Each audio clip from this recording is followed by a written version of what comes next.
Good morning or afternoon, my friends. Welcome to this episode of Happiness After Codependency. Today we're going to add another episode, I guess. I'll just repeat that. To the personal bits, or random bits rather, series. The random bits series is really just things that hit me while I'm working with a client or student and I want to talk about. So often just inspired by the work that's going on out there, and it kind of deviates from my normal. I've got like a schedule of things I want to talk about, and the random bits are just things that hit me. So, welcome to this episode. If you're new to me, I am Burtcher. I help codependents rediscover their well-being and their happiness after narcissistic abuse, and help them become free of codependency by building self-respect into their world and learning how to know, love, and live who they are. So before we get started with today's episode, I need to share this out to the community real quick. The community is your safe haven where you can find tools, guidance, and support in your journey out of codependency and back to self-respect, back to who you are. You can find a link to the community above on Facebook, below on YouTube. And if you're on YouTube, hit that subscribe button for me, guys. So I'm going to get this shared out now. Let me know how you're doing in the comments below, and we click the button. It's the right group, so voila. So good morning again. So let's talk about that shame, guilt, or anxiety you might feel at the idea of loving yourself. So I was doing some of my own personal work over the last couple of days because prepping for the live launch of the Know Yourself strategy, and usually 4 weeks before we start, which is 4 weeks from yesterday, I tend to get this really intense sense of anxiety, and insecurity tends to arise. And so I was practicing bringing in some love for myself, and I started to feel this awkwardness, this like, should I love myself here? Should you kind of like this shame and this repulsion against myself. And I held space with that. I allowed that to take up some space. And I realized that there was this vision, this thing happening in my imagination where people were like, ew, not you. And I was responding to myself with that ew, not you kind of attitude with loving me. So I let that hold a little more space. I let it take up a little more presence in my mind and my body. And I began to realize that this you, not you response I was having towards myself was what was reflected back to me when I reached out for affection, or I shared my love, my affection, my interest, my appreciation with other people that I felt those things for. And their response to it was you, not you. And so I learned how to treat myself that way. This is an important component in our healing, to realize that any kind of response that shows up within us when we are responding to ourselves, when we're either trying to apply compassion, love, kindness, confidence, care, regulation, soothing, or belief or faith in ourselves, if we're getting a response from that in us, that response is due to the past experiences we've had with that type of thing. So if I'm sharing love towards myself and I have this you response, that tells me my story. That tells me my biography, what I've been through. It isn't a signal that there's something wrong with me. It's more of a signal of what I've been through. It tells the emotional tale of the dominant experience I had in loving others and sharing myself with them and their response to me.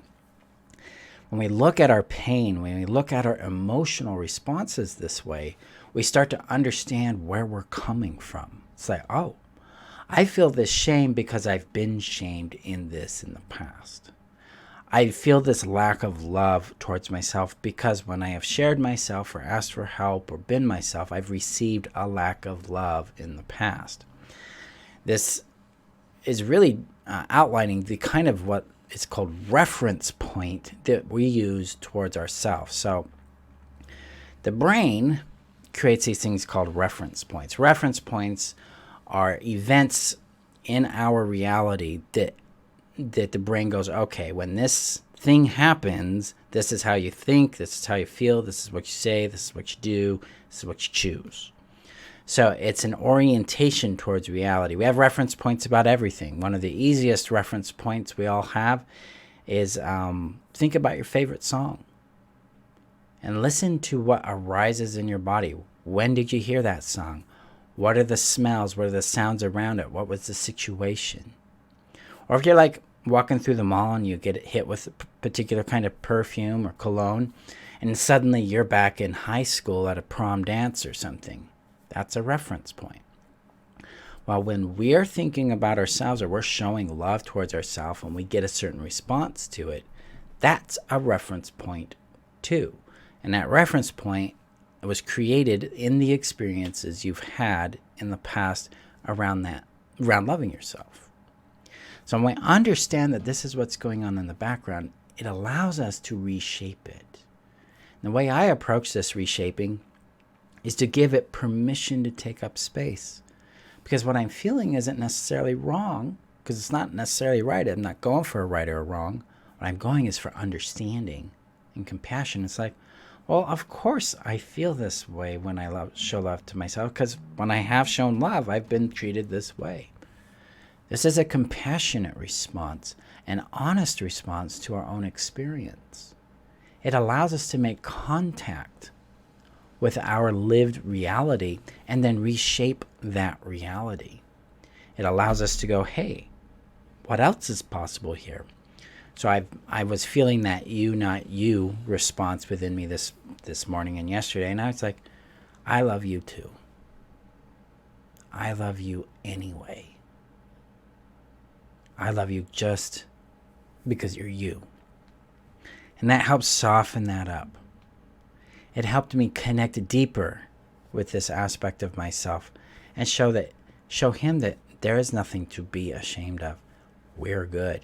Their judgments don't define me anymore. I define me. I'm the authority over me, not them. This is the power of addressing these kinds of responses in ourselves, is bringing that compassion in, acknowledging, legitimizing, and integrating it. And that allows us to shift that relationship we have, or shift that reference point we have to ourselves from that shame to love, to compassion, to confidence. We're basically reprogramming how we associate with ourselves. So when you look at the idea of loving yourself and these kinds of feelings show up, they tell the tale of what you've been through. They demonstrate what you've endured. They are the dialogue, the voice of your story. And that matters. But it doesn't define you.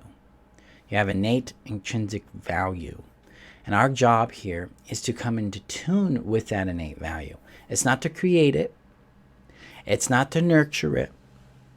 It's to become aware of it and then practice aligning with it. And then from there, you come to know what your voice is and what your vision is for your life, for your world, for your yard. This is what I teach in the Know Yourself strategy, which we're going to be starting here in 4 weeks. So if you're interested in that, learning more about that, the link is above on Facebook, below on YouTube. There is a set number of seats available for that. 25 were open. We're down to 22. We haven't even started really promoting it. So it's gonna sell out fast. So make sure you get in on that ASAP if you're looking to know, love, and live who you are. So ultimately, my friends, this is what's going on for us. We're not broken. We're not shameful. We're worthy. We're valuable. And our job is to attune to it. So that's all I wanted to shoot at today. I appreciate your time. I appreciate your trust. I appreciate your feedback and sharing with me the experiences you're having in response to my work and what I share here. I appreciate your courage in doing this work for you. Because when you're doing it for you, you're affecting yourself and many other people in your world. We're together making a healthier world for relationships, for being who we are, and for discovering and living our own well-being and happiness in a way that's more congruent with real love, with more kindness in our world, because we desperately need that. So thank you for being here. Thank you for being you. And remember, ultimately, that you're worth knowing, loving, and keeping. And I will see you guys in our next episode. Okay? Bye-bye.